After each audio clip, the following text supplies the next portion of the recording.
Hello friends, welcome back to my channel. ఇవాళ మంచిగా mushroom gravy ఎలా చేయాలో చూసేసుకుందామండి. చాలా ఈజీగా ఉంటుంది. చపాతీలోకైనా రైస్లోకైనా ఫ్లేవర్డ్ రైసెస్ పూరి దేనికైనా సూపర్గా ఉంటుంది. మంచి టిప్స్ అండ్ ట్రిక్స్ తోటి రెస్టారెంట్ స్టైల్ లాగా ఎలా చేసుకోవాలో చూసుకుందాం.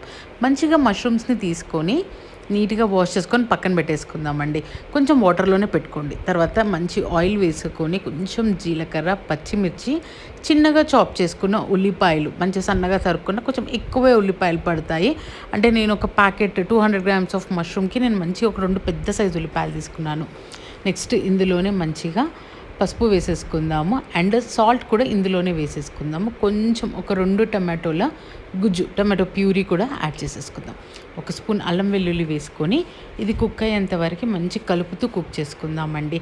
ఇది కుక్ అవుతున్నప్పుడు చక్కగా కట్ చేసి పెట్టుకున్న మష్రూమ్స్ని కూడా యాడ్ చేసేద్దాం. ఇది కొంచెం ఒక 2 మినిట్స్ దీన్ని గోలిచ్చి ఒక 2 మినిట్స్ దీన్ని మంచిగా గోలిచ్చేసి ఇందులోనే కారం కూడా యాడ్ చేసేసుకుందామండి. కారం ఎంత అంటే ఒక సరిపడా, మీ టేస్ట్కి సరిపడా కారం యాడ్ చేసేసుకోండి.